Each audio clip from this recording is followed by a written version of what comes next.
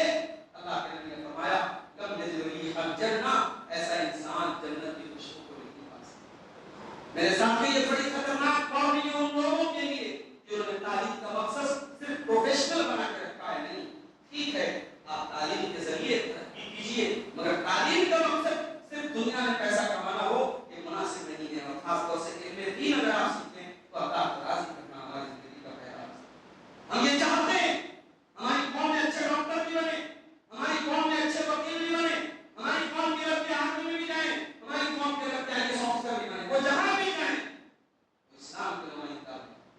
ان کی گفتار اور کردار سے چھل کے یہاں وہ اللہ ہے واحد پر ایمان رکھے گا. ایسا نہ ہو کہ عہدہ پاتے کرسی پاتے وہ اپنے ایمان کو کھو دے. ہم نے دیکھا ہے جہاں پیسے انسان کی زندگی میں آ جائیں انسان اپنا دین عقیدہ سب بھول جاتا ہے، اس کے گھر میں شرک بھی ہونے لگتا ہے. میں نے ایسی نوجوان لڑکیوں اور لڑکوں کو بھی دیکھا ہے جو انسٹاگرام پر جن کے چند ہزار فالوور ہو گئے. پہلے وہ لڑکی نقاب میں آیا کرتی تھی، مناسب کپڑوں میں آیا کرتی تھی، لیکن چند پیسے اور چند دنوں کی چکا چوند آئی تو وہ لڑکی یا وہ لڑکا جو انفلوئنسر تھا اور انسٹاگرام پر اس نے آئی ڈی بنائی تھی، 4 دن کی چکا چوند آنے کے بعد اس لڑکی کے سر سے نقاب بھی اتر جاتا ہے اور وہ گندے اور غلیظ قسم کے کپڑے بھی پہننے لگتی ہے اور اس کے زندگی میں ساری برائیاں آنے لگتی ہیں جو دنیا کا یاد رکھو. میرے ساتھ دنیا میں علم حاصل کرنے کا مقصد اللہ کو راضی ہونا ہے. آج ہمارا حال کیا ہے؟ ہم اپنی فیلڈ کے بہت مالک، اپنے بزنس کے بارے میں بڑی مالک، مگر اسی مسجد میں جتنے لوگ بیٹھے ہیں پوچھوں کہ بھائی آپ کو جنازے کی نماز کا طریقہ آتا ہے؟ میں پوچھوں گا نہیں، میں آپ کو شرمندہ نہیں کروں گا، لیکن اگر پوچھوں بہت سارے لوگ ایسے ہوں جو ہاتھ نہیں اٹھا پائے، ان کو جنازے کی نماز کا طریقہ ہے. جوان ہو چکے ہیں، آپ سوچئے ایسے لوگ کتنے بدنصیب. ان کا باپ اگر مرے تو اپنے باپ کے جنازے پہ کھڑے ہو کے وہ جنازے کی نماز نہیں پڑھ سکتے.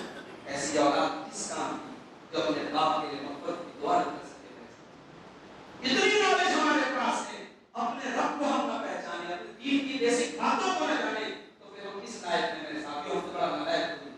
اللہ تعالیٰ قرآن میں کہتا ہے یعلمون ظاہرا من الحیات الدنیا وهم عن الآخرۃ هم غافلون. یہ میرے کچھ بندے ایسے بھی ہوتے ہیں دنیا کی بڑی نالج ان کے پاس ہوتی ہے مگر دین کے معاملے میں نہیں ہوتے. امام حسن بصری رحمۃ اللہ علیہ اس آیت کی تفسیر میں کہتے ہیں کہ بعض لوگ اتنے ماہر ہوتے ہیں کہ وہ اپنے انگوٹھے کے اپنی انگلی کے ناخن پہ رکھ کے بتا دیں گے سونے کے دینار کا وزن. کتنے ایکسپرٹ ہوتے ہیں، دینار کو اپنے انگلی کے ناخن پہ رکھ کے بتا دیں کہ اس کا وزن کتنا ہے، لیکن 2 رکعت نماز پڑھنے کے شعور نہیں. آپ مسجد میں دیکھ لیں بہت سارے لوگ نماز پڑھ رہے سجدے کی حالت میں دونوں پیر اٹھا ہوا ہے. ان کو نہیں معلوم کہ دونوں پیر کا زمین پر جگہ رہنا شرط ہے، ضروری ہے. کتنے لوگ ہیں نماز پڑھ رہے سجدے میں ان کی ناک زمین پہ نہیں، ان کو نہیں معلوم کہ ناک کا زمین پہ ٹچ کرنا ضروری ہے سجدے میں، نہیں معلوم. تو دین کی بیسک باتیں نہیں ہم لوگ، اور جیسے جیسے قیامت قریب یہ حالات آتے چلے.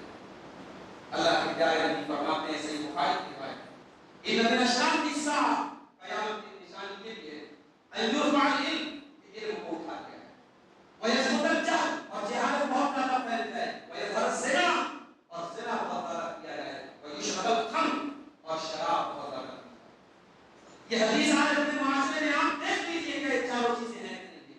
علم اٹھا دیا گیا کہ نہیں، جہالت پھیل گئی کہ نہیں، زنا پھیل گیا کہ نہیں، شراب پھیل گئی کہ نہیں. نبی نے جو بات بیان کی تھی 100% میرے پیارے ساتھیوں آج ہمارے سماج میں بالکل سٹیک ہوتی ہوئی نظر آئی.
اس کو بچے رکھے.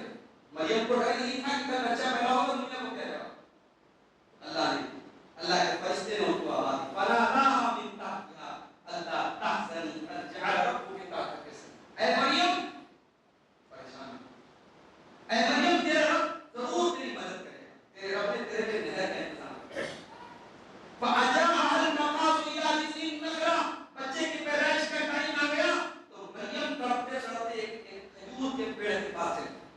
اور جب بچہ پیدا ہو گیا تو فرشتے نے کیا کہا وَهُزِّي إِلَيْكِ بِجِذْعِ النَّخْلَةِ تُسَاقِطْ عَلَيْكِ رُطَبًا جَنِيًّا. اے مریم اس کھجور کے پیڑ کو ہلاؤ تو تمہیں تازہ تازہ کھجور ملے گی. اے اللہ مریم تو ابھی لیبر پین سے گزری ہے, بچہ پیدا ہوا ہے, عورت کی زندگی کا بڑا نازک ٹائم ہوتا ہے. اس وقت تو سپورٹر کی ضرورت ہوتی ہے, ہیلپر کی ضرورت ہوتی ہے. ایسے نازک وقت میں اے اللہ تو کسی پلیٹ پر کے ریڈی میڈ کھجور دے دیتا تو کیا ہوتا. مریم کے پاس ریڈی میڈ کھجور آسمان سے آ جاتی, کیا ممکن نہیں تھا؟ ممکن تھا. مگر اللہ نے ایک درس دیا, یہ حرکت کرو گے تب برکت ملے گی. مریم سے کہا گیا کہ مریم اس پیڑ کو پکڑ کے ہلاؤ تب تمہیں تازہ کھجور ملے گی. حضرت موسیٰ علیہ السلام جا رہے ہیں, پیچھے فرعون پیچھا کر رہا ہے, پانی آ گیا سامنے, دریا آ گیا سامنے. اللہ چاہتا ڈائریکٹ پانی میں راستہ بنا دیتا اور موسیٰ علیہ السلام پار ہو جاتے. مگر اللہ تعالیٰ نے موسیٰ سے کہا اس رب عصا پر, اے موسیٰ اپنے عصا کو پانی پر مارو. جب موسیٰ نے عصا کو پانی پر مارا ہے تو پانی میں راستہ بن گیا. کیا اللہ محتاج پر رسولہ عصا کے مارنے کا نہیں, دنیا کو دس دینا تھا کہ عصا کو پانی پہ موسیٰ نے مارا ہے تب پانی میں راستہ بنا ہے. میرے پیارے ساتھیوں, زندگی میں اگر آسانیاں مل جائیں تو زندگی مشکل ہو جائے, ہے نا. تو شاعر کہتا ہے چلا جاتا ہوں رستہ کھیلتا موجے حوادث سے, اگر آسانیاں ہو زندگی دشوار ہو جائے. زندگی اتنی آسان نہیں ہے میرے ساتھ, زندگی میں اسٹرگل کرنا پڑے گا, سنگرش کرنا پڑے گا, کچھ پانے کے لیے کچھ کھونا پڑے گا. اگر آپ اس ملک میں عزت, شہرت, نام, دولت اور اللہ کے یہاں جنت پانا چاہتے ہیں تو دونوں کے لیے آپ کو اسٹرگل اور محنت کرنی پڑے گی. ایک آخری بات کرتا ہوں, ماں باپ کی بڑی ذمہ داری, بچوں کو بنانے اور بگاڑنے میں ماں باپ کی بڑی ذمہ داری. آج ہمارے حالات کیا ہیں, ہمارا بچہ ذرا سا بڑا ہوتا ہے, ہم اس کے اندر کراؤ جو ہے انسان کا, ارے ٹھیک ہے بھائی تھوڑا کم کما لو, تھوڑی مشکل کی زندگی گزار لو, مگر بچوں کو پڑھاؤ. میں واقعہ آپ کو سنا کے بات کرتا ہوں. ایک امام گزرے ہیں بہت بڑے, امام ربیعۃ الرائے کو کہا جاتا ہے, علم حدیث اور علم فقہ بہت ماہر عالم. امام ربیعہ کے جو والد تھے ان کا نام فروخ تھا, صحابی رسول تھے. وہ ایک مرتبہ میدان جہاد میں جا رہے تھے.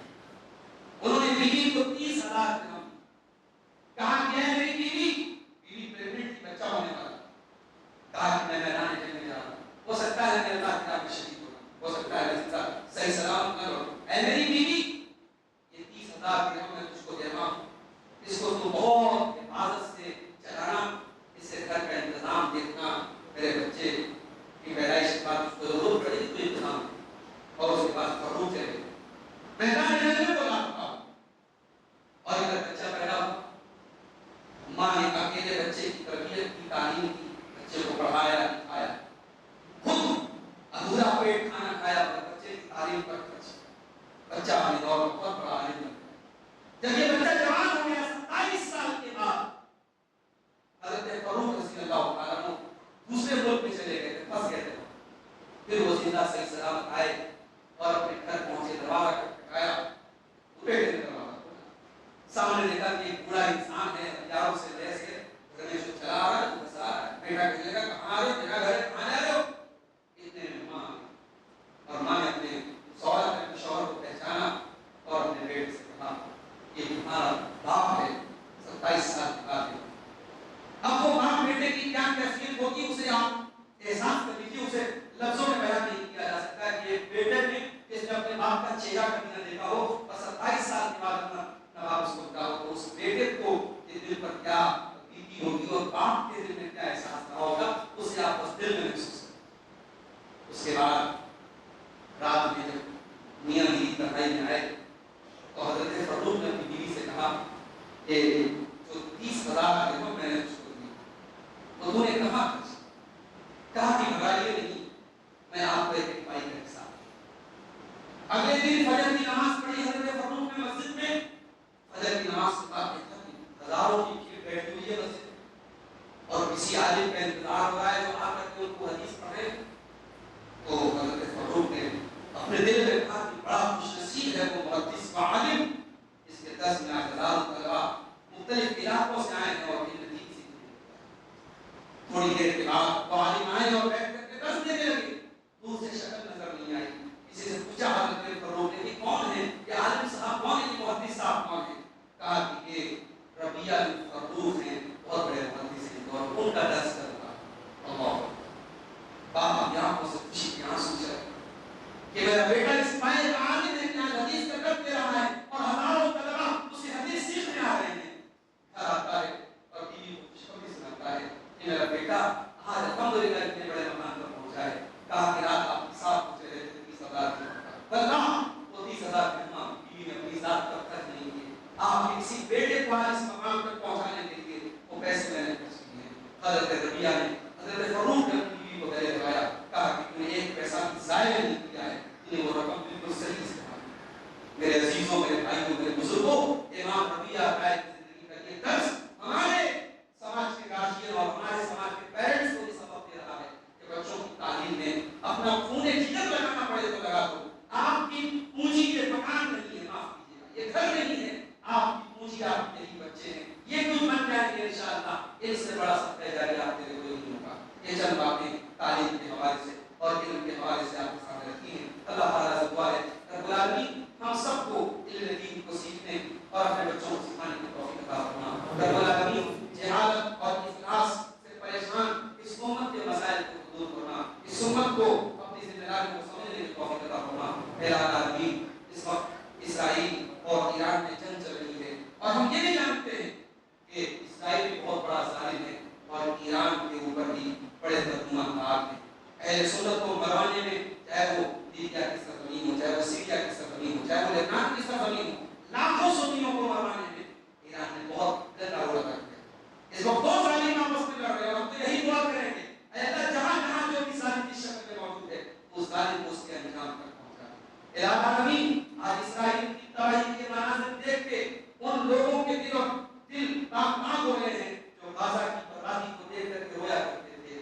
غزہ کے معصوم بچوں کی شہادت پر یہی اسرائیلی باقاعدہ بیٹھ کے جشن منایا کرتے تھے. آج یہ اپنے انجام تک پہنچ گئے ہیں. اے العالمین اس مغصوب علی اور ذلیل قوم کو تو اس کے انجام تک پہنچا دے. اے العالمین اپنے نبی کی سنت پر، اے اللہ اپنی توحید پر اور اپنے نبی کے صحابہ اور اہل بیت کی سچی محبت پر ہم سب کو مرتے دم تک قائم رہنے کی توفیق عطا فرما. اے العالمین میں جو بیمار ہیں ان کو شفائے کاملہ عطا فرما. جو روزگار سے پریشان ہیں ان کے کاروبار کو برکت نصیب فرما. جب تک دنیا میں زندہ رہیں اسلام پر زندہ رہیں اور ہم سب کا خاتمہ ایمان پر ہو. آمین وآخر دعوانا